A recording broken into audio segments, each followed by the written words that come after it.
Hello, welcome to MSCI 541 720.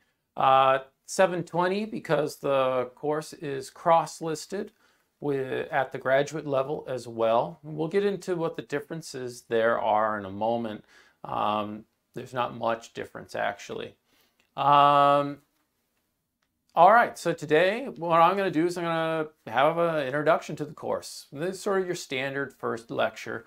One of the things we need to talk about, especially because it's an online course, is communication. How are we going to manage communication? And then I'm going to start with why are we here? This is sort of the motivation for some of the course. And that'll be the end of this first lecture, and then we'll continue on from there. All right, so let's get started. One of the things that I think is important for us all to know is how to address each other. So I'll tell you how I want to be addressed. My pronouns are he and him. And what about my name? Well, I'm, basically, welcome. I'm Mark Smucker. I'm an associate professor in the Department of Management Sciences. Been here since 2008. Taught this course, I don't know, 5, 6, whatever number of times. I'm the only one who's ever taught it so far, but it's not my course, it's the department's course. But nevertheless, what should you call me? Well, this is based upon my upbringing and culture, is that for people who had earned a PhD, so my professors, I called them Dr. Smucker. And so that's my preferred way to be addressed by you, is Dr. Smucker.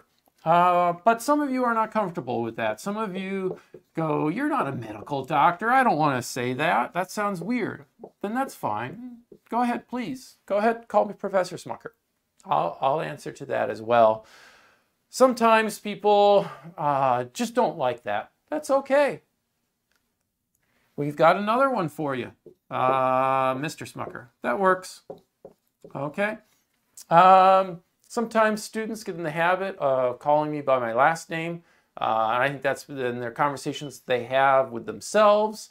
Smucker this, Smucker that. And then sometimes they'll call me that to my face, which is actually fine with me as well. I lived for 1.5 years in Wales as a child. Wales in the United Kingdom. And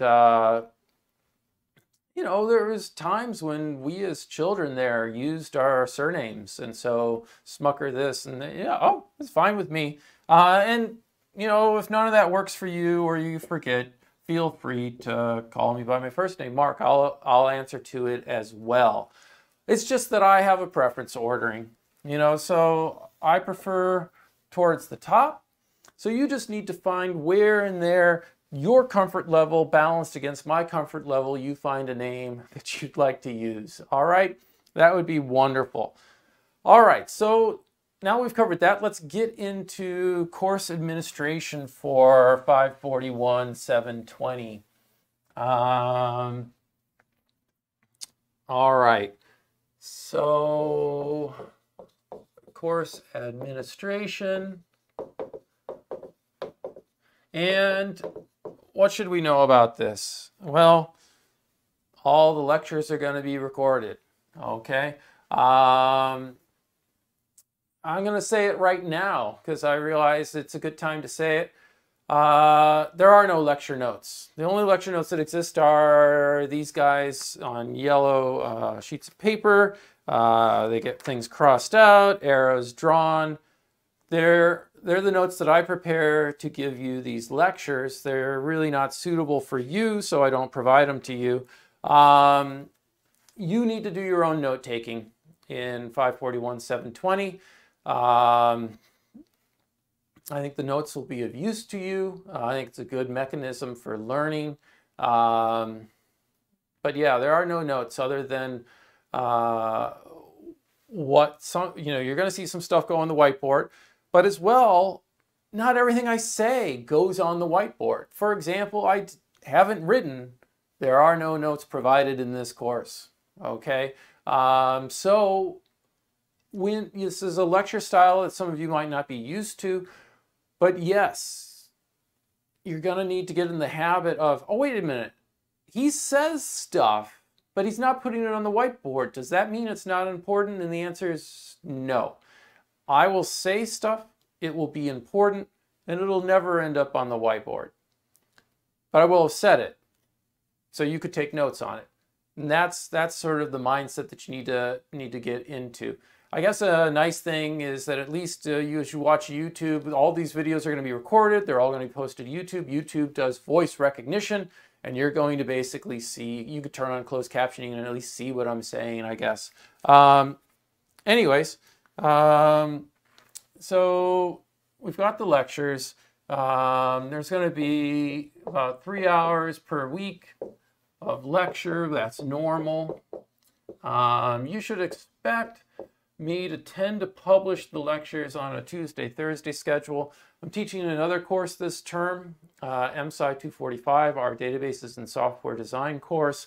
That is a schedule that I'll basically hold, trying to post to Monday, Wednesday, Friday. So I'm busy all week long producing content for these two courses. And so that's the way I'm going to spread it out, because that's the way I would spread out my lecture schedules as well if they were all in person. So I'll try to post things. My apologies that this one is coming out a little bit late on Tuesday. But by the end of the week, there should be 3 hours approximately there for you to watch. The syllabus comes out by the end of the first week, which is by the end of the week. That's a university requirement that I'll stick to. I'm still finalizing details right now. Actually, one of the issues was the winter course that I was teaching, MSCI 342, the software engineering course, had a very late final exam. That pushed everything out, grading and everything. And so I'm still in a kind of a catch-up mode with some of these things. My apologies. We'll get on track very soon. You'll note in Quest, or whatever mechanism you use to see your schedule, that I don't have lecture times scheduled. They're all going to be recorded. They're going to be there. You don't need to see them on your schedule. I don't ever plan to have any synchronous lecture activity for you, so I didn't put them into the Quest. On the other hand, you do see that there's a tutorial scheduled. And what we'll do is we'll hold these via Teams, and these tutorials are basically going to be a chance for office hours and questions and so forth. And so I said via Teams. So all of you should, if you're registered for the course, you should find yourself in Microsoft Teams. You'll have a new team added for MSCI 541 or something like that, and you'll be a member of that. And what I'll do is, in the general channel there at tutorial time, I'll start a meeting, and any of you can pop in and join that meeting. Ask me whatever questions you want. That's the notion of our tutorial / office hours. I'm also happy to meet with people at other times via appointment. So if you need help, send me an email and we can set up one of those appointments. All right. So, but yeah, I mean, if you just want to chat about search engines, show up. I will chat and answer any questions that you have. It doesn't have to be about the homework. Doesn't have to be about the lecture. You know, you want to just hang out? Fine. Show up, hang out. I'll hang out with you, okay? But maybe we should try to talk about search engines, but that might be more my problem than yours. All right. I have no midterm in this course. I haven't had one for many years. I used to have one in the beginning. I decided to drop it, though. And instead move to a final exam. All right, and I've decided that this will be a traditional 2.5-hour final exam, but of course we're online. So what does that mean? What it means is the registrar will schedule a date and a time for the exam to be released. Within a 24-hour period, you'll need to complete the exam. Once you start it, I'll give you something like 3 to 6 hours, or probably give you 6 hours to actually write it and get it done, because it's harder and slower to do things online than it is if you were sitting in a classroom. It's open book. To pretend it's not open book is foolish. So it's an open book, final exam. At the moment, I'll plan to give you 6 hours to get it done within a 24-hour window. That's basically the idea that I think, and I think I'm going to stick to that. So what else do we have in this course? Well, besides the final exam, we have 5 homework assignments. All right. Now, this is some really important information for you to know, which is these are cumulative in nature. So you do assignment 1, and you need it to work for assignment 2, which you need to work for assignment 3, 4, and 5. There's no, oh, I couldn't get the first one done. Can't get the first one done, you better look at dropping the course. It's not a good sign, all right? So they're cumulative. So you have to stay on top of them, and you have to succeed at them, and you'll use the work that you've done, the previous homework, for the next homework. Now, why would I do that?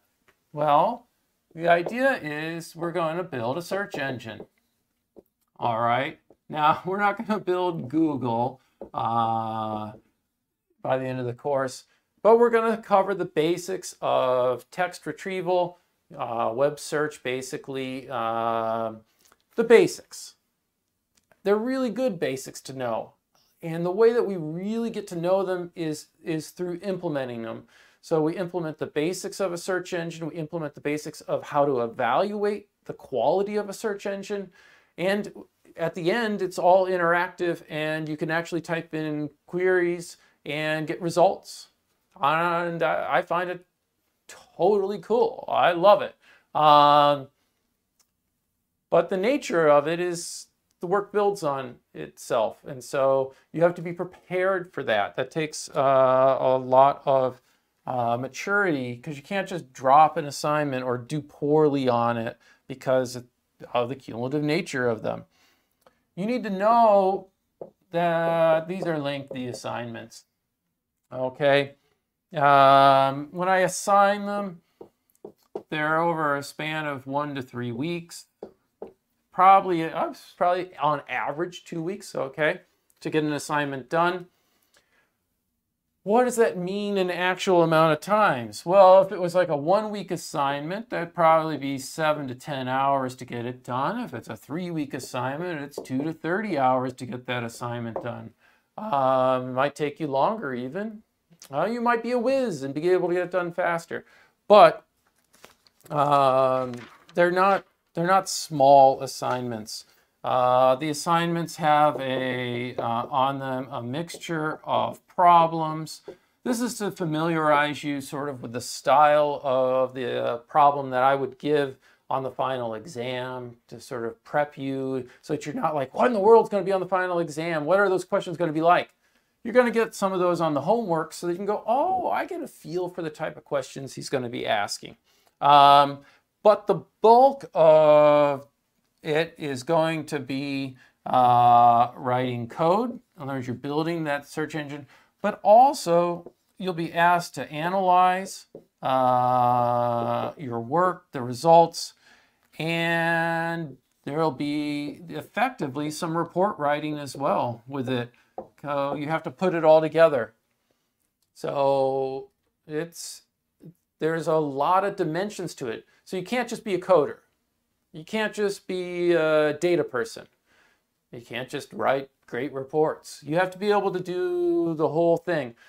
Now, but the really big thing here is that because these are cumulative assignments requiring programming, this course does require to be confident in your programming ability. I usually tell people, and I'll tell you now, that the way to think about this is you should have had over an 80 in 121 and 240. Okay? If you've got below an 80 in 121 and 240, chances are you're going to really, really struggle. And you might end up being one of those students at the end of the term who comes to me and is sitting, well, you can't be coming to me and sitting in my office. How easy I forget that I'm talking to a webcam right now instead of a classroom of students. So you're not going to be able to come to me in my office, but we have students, it just ends up being bleak at the end. They didn't listen to this time and this moment of me talking to them about this course and this nature of these assignments. And they struggle and they don't succeed. I don't want that to be you. So this is a technical elective for the undergraduates. I know that there's at least one other technical elective being offered right now in 4A. So you could switch over to that if you have any concerns. Graduate students.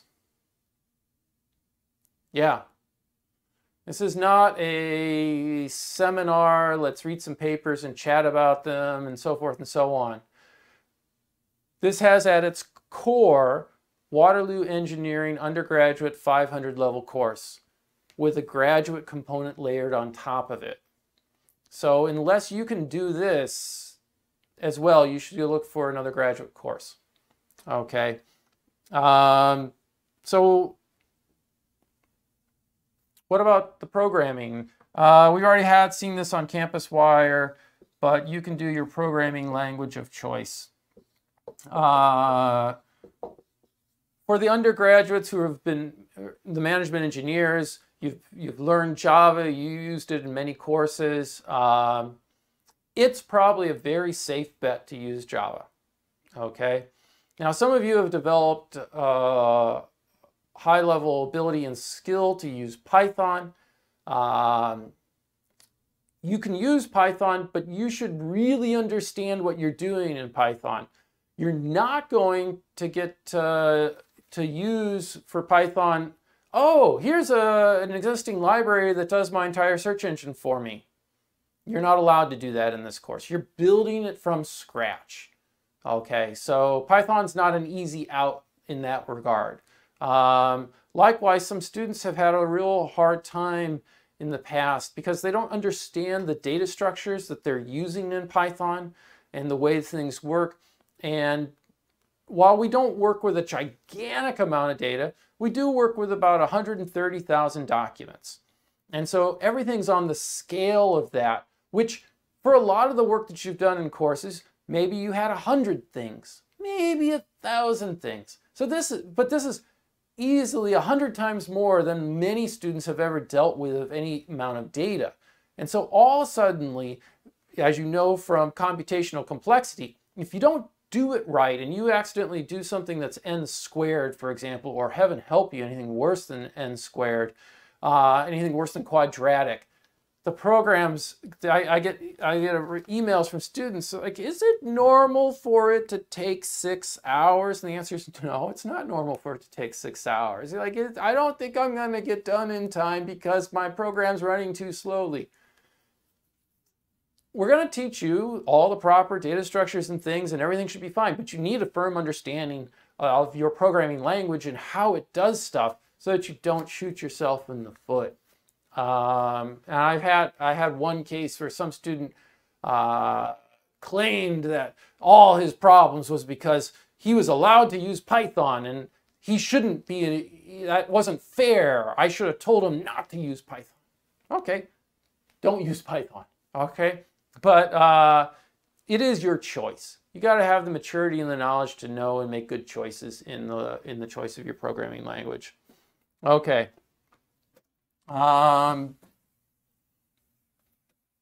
Alrighties. 720. So wait a minute, how are you going to do the weighting? So this is what I think I'm going to do the weighting. So in 541, so how am I going to weight the components of the course for grades? So these are all tentative. They'll be in the syllabus. I will still say that they're tentative in the syllabus and reserve the right to change them if necessary based upon how things work this term. But nevertheless, this is my intention, and I rarely change from my intention. For the 541, the students, I think because it's a pandemic, I'm going to increase the homework to 60% and reduce the final to 40%. I usually have them 50-50. But I think this will be a bit better for the students because, again, homework can get all the help in the world that you want on them. So you can assure yourself that you're actually getting them done, you know, and if you do well enough on them, that gets you really close to passing so that you're not too nervous about when you take the final exam. So that's the basic makeup there. Those are some of the key things to know for the course. Now we need to talk about communication in the course. How are we? It's an online course, and that means we really need to know what's going on. What are our communication channels? Clearly, you're going to get these lectures recorded for you online. I'll post them. You'll see them in Learn, but they'll really be hosted at YouTube.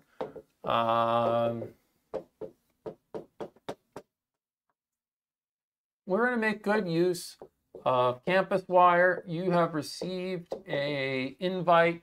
Accept that invite. Join the CampusWire system, the forum, whatever we call it, for 541-720. And then the real thing I want you to know is that I am a really big believer in you asking questions. Okay. And right now I look out there and I see the webcam. So how are you going to ask questions? Am I going to start live streaming? The answer is no, probably not. There's some technical limitations that I have to deal with and other sorts of things like that. Should I sit down at my computer and go through PowerPoints live and have you raise your little hand in Zoom? I don't think that works very well. I think what works quite well, I've done 2 terms online now, and I actually think it works nice for you to get nice recorded lectures. But then, as you watch them and you have a question, in your notes, note your question. And it would actually be really cool if you could pause the video, hit the share button in YouTube, and you could say share at this time, and you could find out how many seconds in. So you could even know where in the video your question is based upon. Now let's say you keep watching the lecture and you don't hear, you're like, nope, he didn't answer that. It wasn't like it was just around the corner and now I've got the answer. I still want to know this. I've always wondered about this thing about search engines. You know what? You can, for the I've always wondered, maybe bring those to tutorial. Or if you want, let's go to CampusWire. Any of your questions, go to CampusWire. You need help on the homework, go to CampusWire. You have a question about lecture, go to CampusWire. You're curious about something, go to CampusWire. And what I want to do is I want to see you making posts. All right. I have CampusWire set up so that no one's anonymous. So yes, your identity is revealed to everyone. Why am I doing that? I think it's important for us to have a sense of community so that we have an identity, so that you see each other asking questions and us having discourse, talking back and forth. I would love it to be two-way. I'd love to have other students add and contribute to the conversation as well when someone wants to know something. It's not really, CampusWire is not a proper discussion forum. I've looked at setting those up. I just didn't have the capability to get it done this term. CampusWire is pretty good though. So you make a post. I also have the reputation system turned on. So you, just like if you've ever used Reddit, you earn karma points or you earn reputation points. These points do not translate to any grade back in the course. They're just for fun. All right. Just like you don't get any value for your karma points in Reddit. It doesn't like turn into a grade in a course. Anyway, so got posts. You know, if you have something, you know, if you're dealing with answers or something like that on the homework, and you realize I shouldn't like broadcast this to the whole class, for these, you post to the TA instructor only, okay? If we decide that actually everyone in the class should see it, we can actually then make it general and make it available to everyone. But if in doubt, because you're worried about other people potentially getting an answer to a homework problem, make a post to the TA instructors, all right? Now, CampusWire has built into it a direct messaging system. Do not DM me, okay?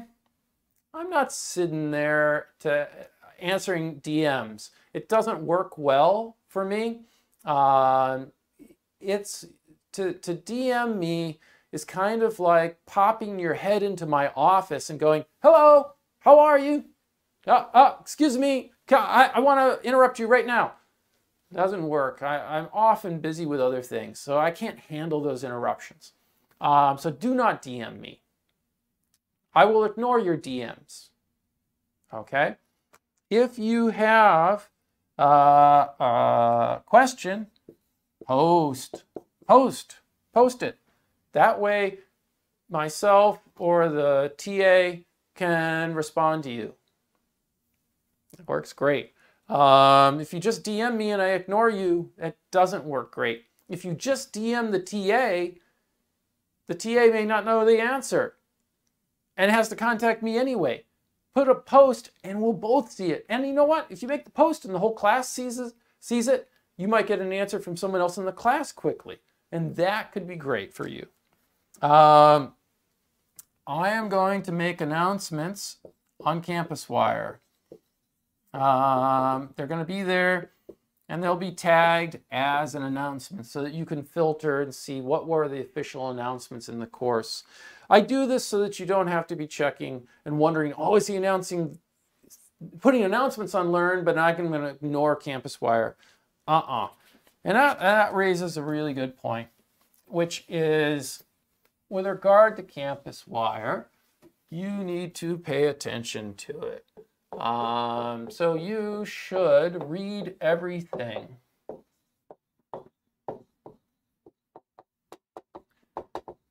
On CampusWire.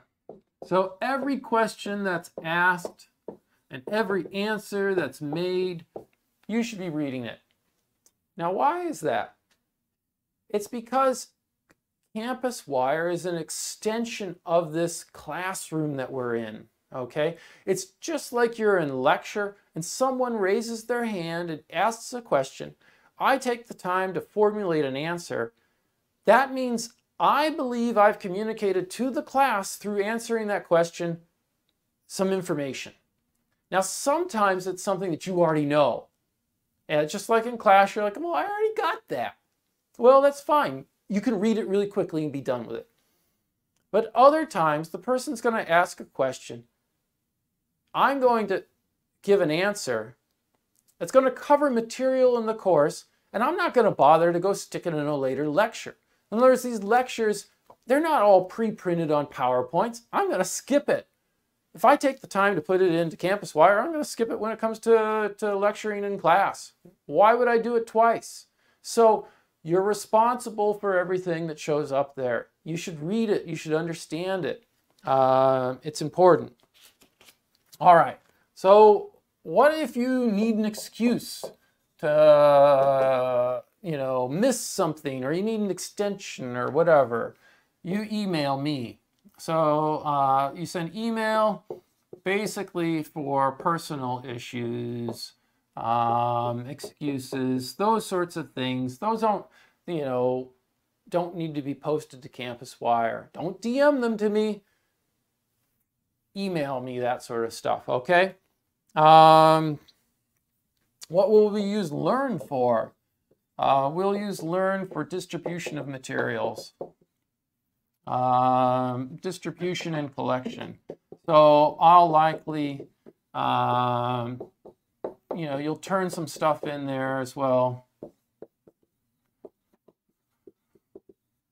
We'll also, for collection, we'll be making use of GitHub. So we'll want to see your code and stuff in a repository in GitHub. If you don't know how to use GitHub, it's time to learn. But I know the 4A students in management engineering have come out of 3B where they had software engineering, and they should have learned how to use GitHub in that course. If they didn't, I'm going to have a chat with Professor Godab. All right. So, yeah. I'll end up needing to send out a form or something probably to find out what your GitHub username is, maybe. And then, so you should have one. I mean, most of you should already have one anyway. It shouldn't be a problem. All right. So, that's the basics of communication. Use CampusWire, watch these lectures, ask questions, come to tutorial if you have questions you want to ask in person, make an appointment with me if you want to have private office hours, email me for personal excuses and things along those lines, and be prepared to use GitHub. I want to talk one thing about the issue of cheating. I wouldn't normally bother to lecture a 500 level course or graduate level course about cheating, but in particular because we're online and cheating cases have been happening at a much higher rate, I think it's really important to mention. Likewise, the majority of students in this class have never had me as a professor. So they don't necessarily know my perspective on all of this. One of my big perspectives, and I'm not going to bother to write it down, is that, cheating doesn't mean you're a bad person. It means you're a human. Humans end up cheating when they're often pushed between a rock and a hard place, when they've made a series of bad choices. And cheating seems like to be the only solution. And so, yeah, they made a bunch of bad choices, and cheating is a bad choice, but it is a human thing to do. It's a human mistake. So it doesn't make you a bad person. Now, I mean, sure, if you defraud people, if you falsify data as a professional engineer, you do all that sort of stuff, I hope you go to jail, okay? University is a time for you to make this transition, I believe, from high school, where we know cheating actually tends to be, unfortunately, quite rampant, to no longer cheating because you're moving into the world of being a professional. You're as an engineer, as a professional, you should not be cheating, and you should not be cheating as a person anyway in your personal life either. That's just, you should have a high ethical standard for yourself, and I think university is a great time to make that transition from high school, where things are kind of nebulous there. I'll just admit, because that's what we know from research, is that there's quite a bit of stuff going on in high school. It decreases in university, but it really should stop. This is a time to establish for yourself that you don't do those sorts of things. So with that in mind, what do you need to do to make sure you don't fall prey to the human mistakes that lead to the human mistake of cheating? Well, you need to always start early on your work. That's the biggest thing that we know from research about cheating in university, is that students delay working on their homework when they see a deadline coming up, then about 3 days before the deadline. So no matter how long they've been given, they'll start 3 days before the deadline, and they'll try to get the homework done, and then they'll realize they don't have enough time, and push comes to shove, and it's going to be late, and they don't want to lose their points. What are they going to do? Hey, can I get some help? They're not asking me for help. They're asking their friends for help. Then begins the excessive collaboration, the copying, the cheating, and then they've made a really bad mistake. But it all starts from not starting early enough on the work. So if you start early enough on the work, you can also seek help with enough time remaining so that you can succeed at the assignment, okay? So you've got to get in the habit that when an assignment comes out, you read it over. Then if you don't understand what it's asking, then you immediately ask me, like, I don't get what's question one even asking? Or how am I supposed to do, you start asking questions. Once you fully understand the assignment, you start working on it. And then as you get stuck, you seek more help. Okay, you make those posts to Campus Wire, you contact me, contact the TA. We're here to help you. I don't want to see it go down to cheating. So you also need to know, you might not, because you haven't had me as a teacher, that I will turn you in. I won't have a conversation with you. I won't ask you.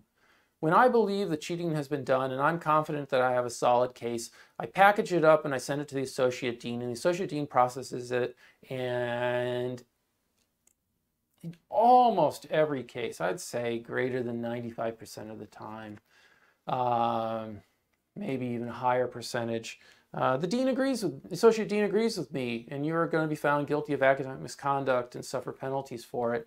If you've ever been involved in a misconduct case in the past, your penalty is going to be severe because you didn't learn from that mistake. If it's your first time on a homework assignment, normally you're going to lose 5 points on the course and you're going to lose all the points on the homework assignment. In this course, your homework assignments are approximately, on average, if I make them even, 12% each. Add 5 to 12, that's 17. That's kissing 17 points off your final mark. Goodbye. And getting your name and your file put into a red folder saying your misconduct case until you graduate, in which time then they destroy that stuff. So there is no permanent record after that. But don't do this. You don't have 17 points to burn in a course, 17 out of 100 for your grade. Yeah, don't. This is not a course where there's commonly much cheating. Usually, again, the people are taking it, they're fourth year students, or we used to teach it in 3A, they were at least 3A.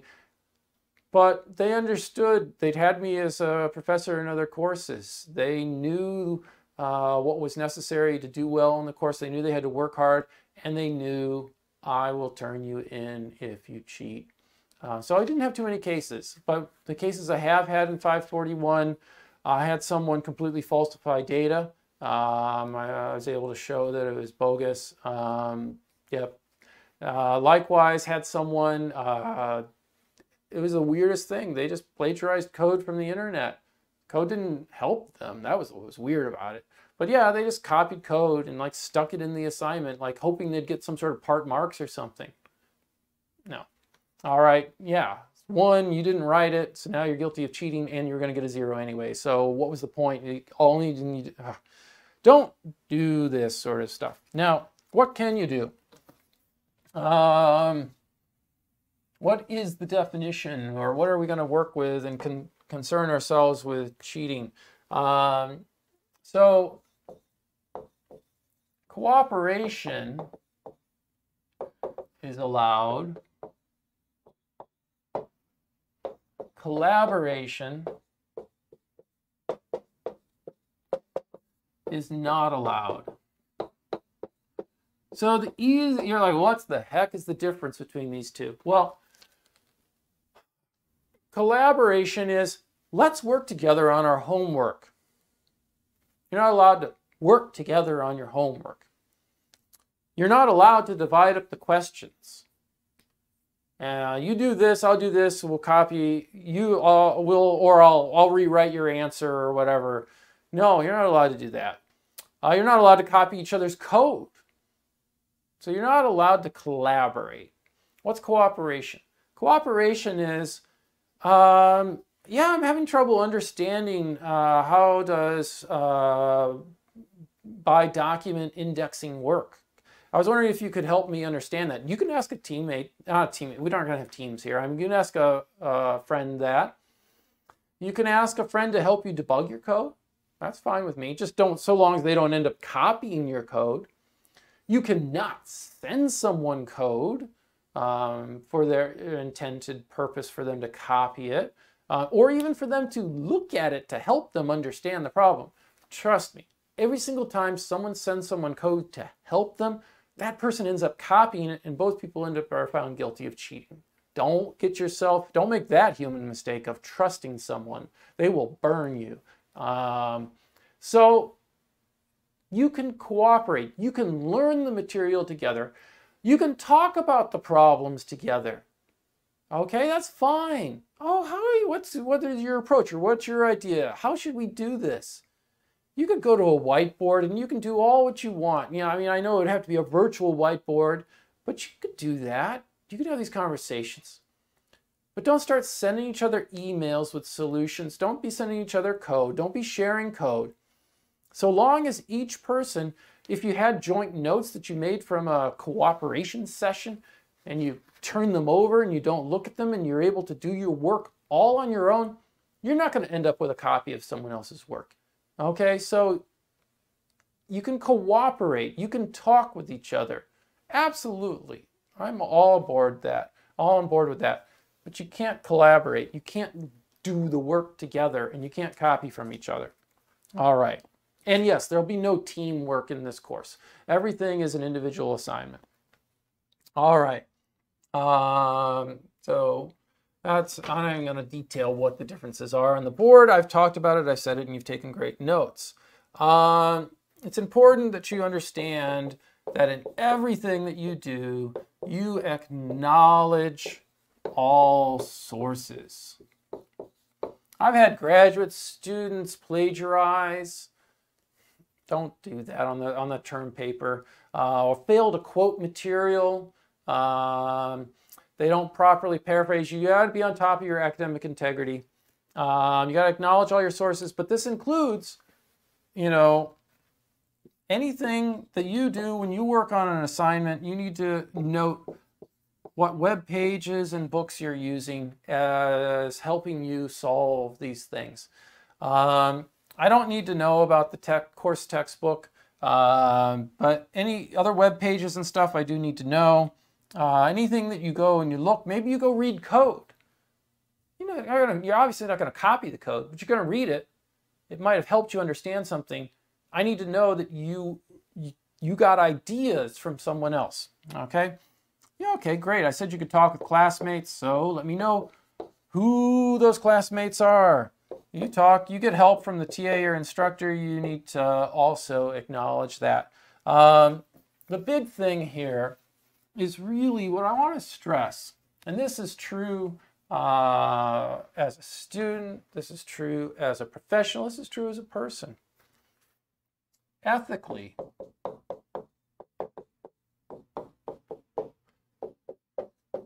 you must acknowledge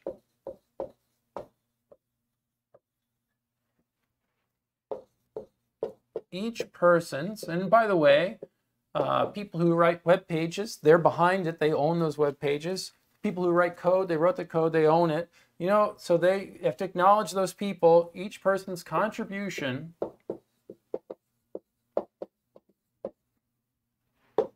to your work. All right, extremely important. So if you're working with people, cooperating with them, you need to include that information in the work that you turn in so that we're aware of that. And that's just what you would do in life as well. You work on a research paper. You're either going to be co-authors or you're going to at least acknowledge the people who helped you. You're going to you have a conversation with someone. They give you a great idea. You go write a research paper. You're going to thank them for the idea in the acknowledgments. And maybe, by the way, depending on how important the idea is, maybe they become a co-author.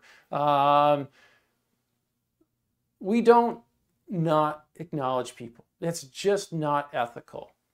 We acknowledge people who help us, who contribute to our success and our solution for the work that we do.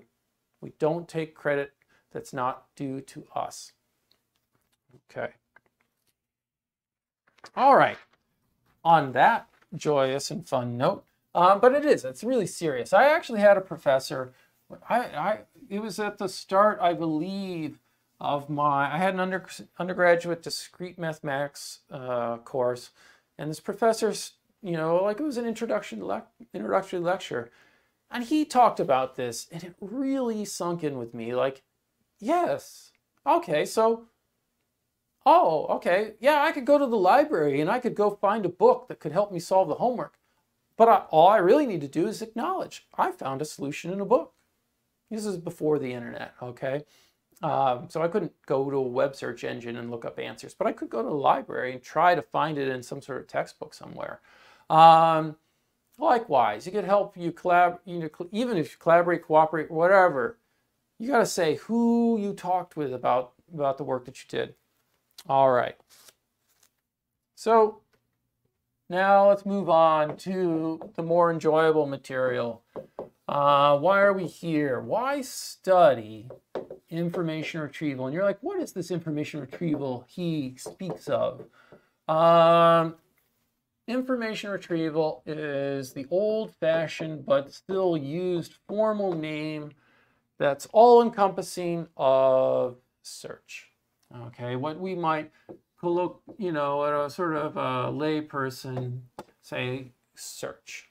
It covers lots of things besides just pure search, but let's just, at the moment, sort of simply equate it in our heads with search and search engines. Why study this? I think there's 4 good reasons to give you. And hopefully we won't see all of these in this course, but I do think they're legitimate. I firmly believe that search engines, and this might be obvious to you now, but at one point it was not to people in the world, that search engines are a fundamental tool inside and outside of companies.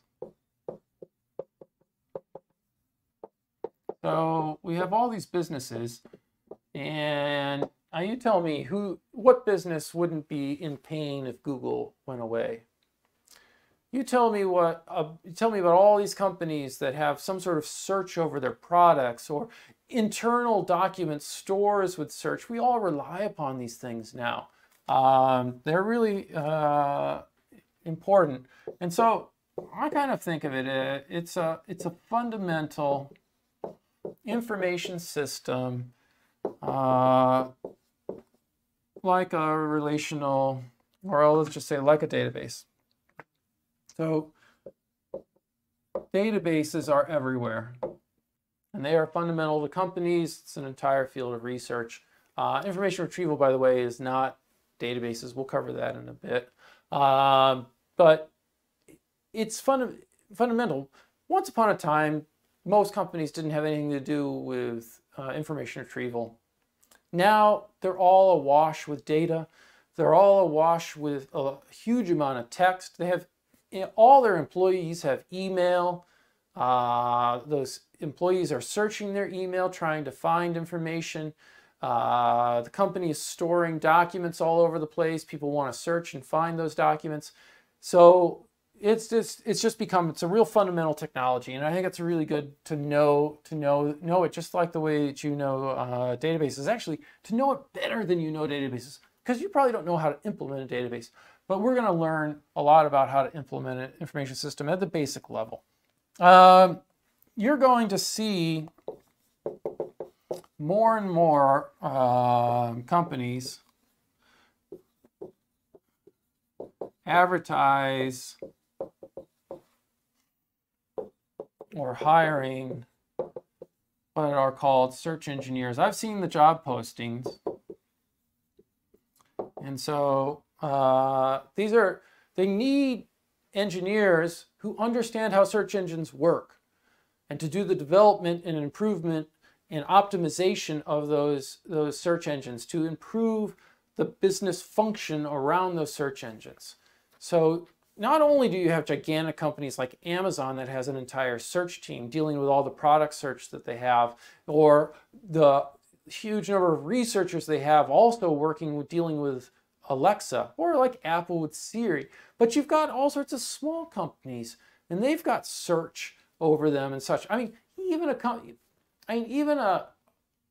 we don't think of like a company like Home Depot as a technological giant, but even Home Depot relies upon, like product search on their website, and it doesn't work as well as Amazon's.